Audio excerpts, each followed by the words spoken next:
Hello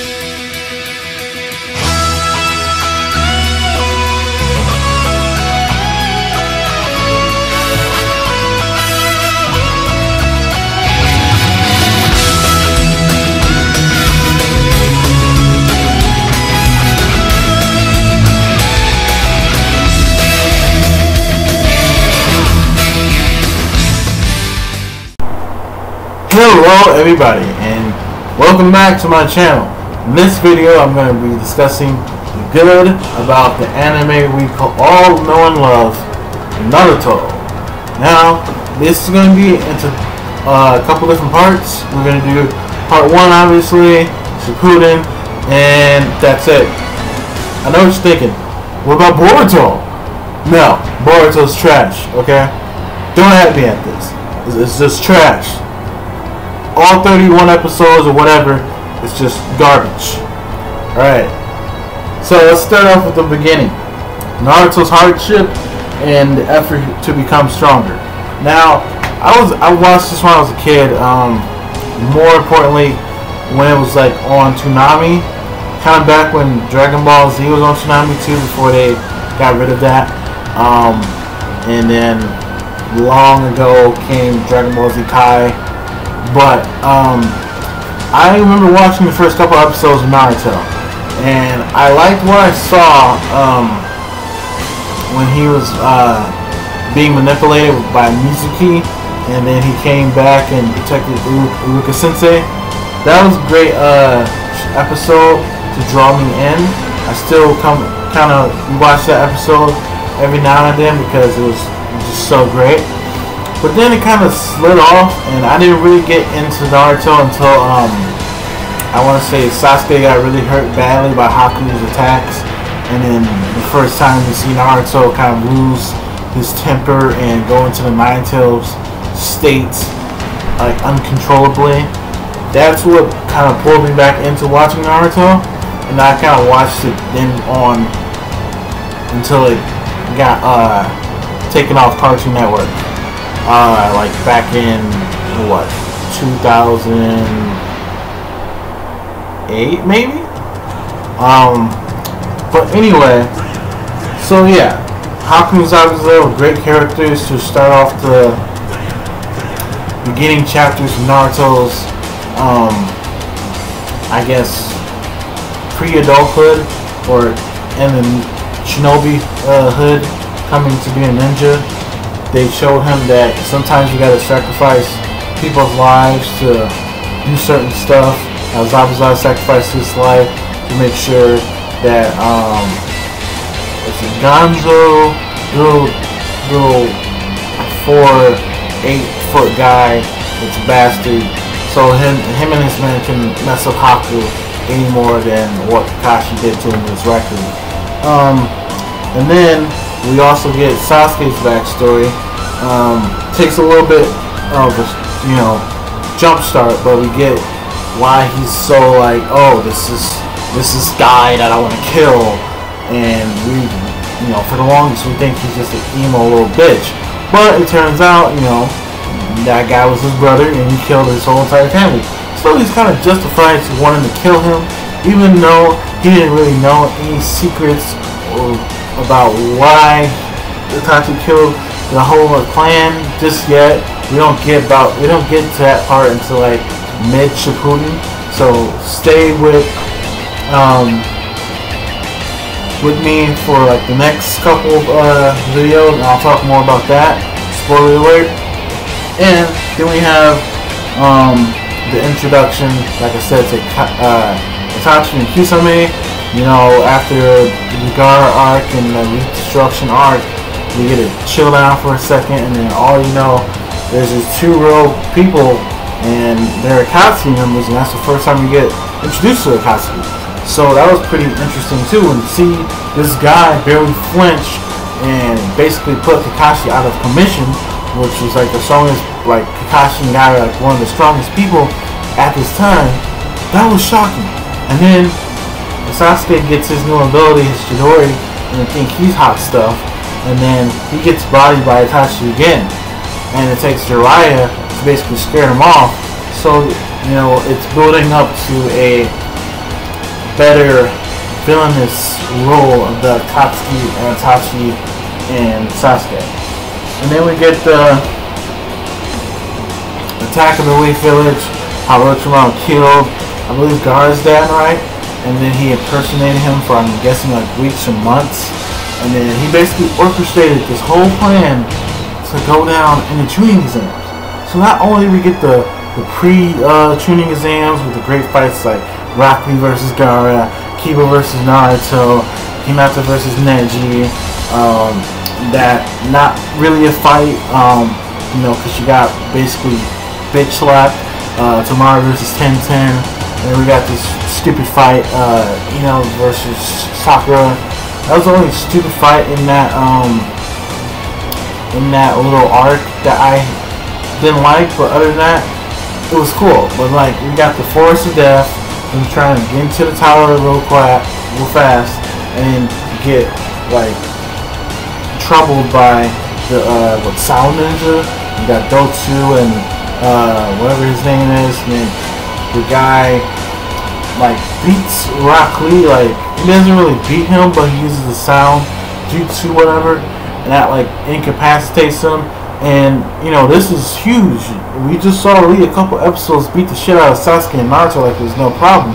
To see him get messed up by a guy like that, and then Sasuke gets the curse mark, and then basically starts rolling on people, that's huge. And then after this happens, people get to train and stuff.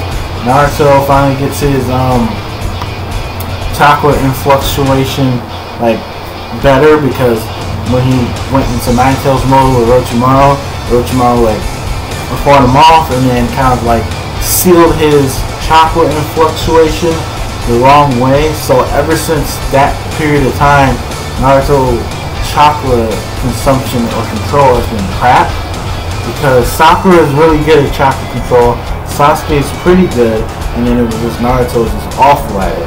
But then after this, like when Jiraiya helped him out with the chakra, like he was able to walk on water, and he was able to control it a little better.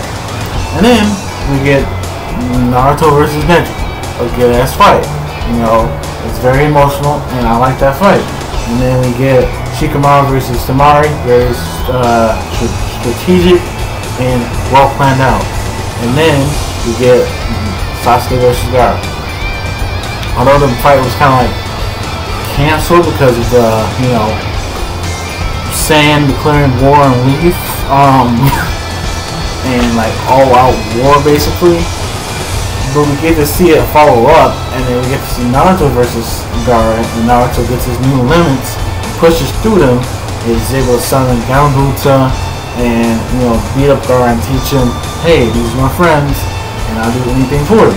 And it kind of gives you, when you're watching as a kid, you know, motivation and, hey, I actually like this. I can actually sympathize with this character. It's really good for that. And then, after that, we get the, you know, introduction to the Sanin, Tsunade, Jiraiya, and like I said before, Orochimaru. These three students of the third Hokage, and we know that they're really strong, and it's kind of mind-boggling how strong they are. And it also is mind-boggling how, like, early in Shippuden, they're kind of like stomped like by Sasuke and Naruto, but you know, we'll get to that later. And then like, I like how this part of Naruto, because this part of Naruto, it did something that Shippuden didn't really do or lacked of doing, and that was making the side characters kind of matter, giving them you know, story and stuff like that. Like Shikamaru, great story. He's the smartest kid in the class, and he can think his way out of anything pretty much. And we have Rock Lee, sheer determination. You know, when Neji was looking at him through the tuning exam, she's like, okay, this kid's no problem with me. I beat him countless times, but you know, Rock Lee was hiding something, and he showed that off when he versed Gaara. And that was a major like revelation. People were like losing their minds because of how fast he was and how deep he was at fighting. And then he released the Inner Gates, and then basically Neji shit himself. So you know, sheer power and determination, it's pretty good to have that in Rock Lee. And we also see the Rock Lee moments when he's versing Kimamaru in the Drunken Lee phase. I think that's one of my favorite kind of episodes. Just seeing how ridiculously stronger he gets because he's drunk. It's funny to me. And then also Naruto and Sasuke's rivalry. We've seen this I probably want to say ever since the beginning of the training exams, pretty much. Because then Sasuke saw Naruto fight off guys and become stronger and stronger, and Sasuke didn't think he'd have to catch up that fast. And then he's getting beaten by people. Naruto's beating them, so technically it's making him stronger than Sasuke, and he's not happy with that because he feels like he's being slower. He's being weaker and weaker and weaker to the point where he can't face Itachi and do what he wants to do at that time, which is to kill him because of Itachi killing all of his family members. And then we get the pre-fight episode 107 or something when Sasuke confronts Naruto and asks him to fight on the roof, and then that pretty much if they collided, Naruto would have basically one-shot at Sasuke by you see the little water pumps on the back, and Sasuke he's able to get a little hole on one, but Naruto is a little point on the first side, but on the back side just blew up to shit. So, and then it's kind of weird seeing Sasuke somehow in the span of 15 episodes just gain so much power exponentially from a curse mark by taking one pill and sleeping for 10 days. And then we get one of the best fights in the Naruto history, Naruto vs Sasuke Final Valley Part 1. So much taijutsu, ninjutsu using this. Naruto really didn't use any ninjutsu except Shadow Clones and Sengan, and Sasuke used Shigori, Fire Style, and all that other stuff. It was so much taijutsu and emotional talking in these 4 or 5 episodes, and it really stuck to home. After my first time seeing this on Tsunami, I would literally go to the library in my town and rent that season over and over again just to watch.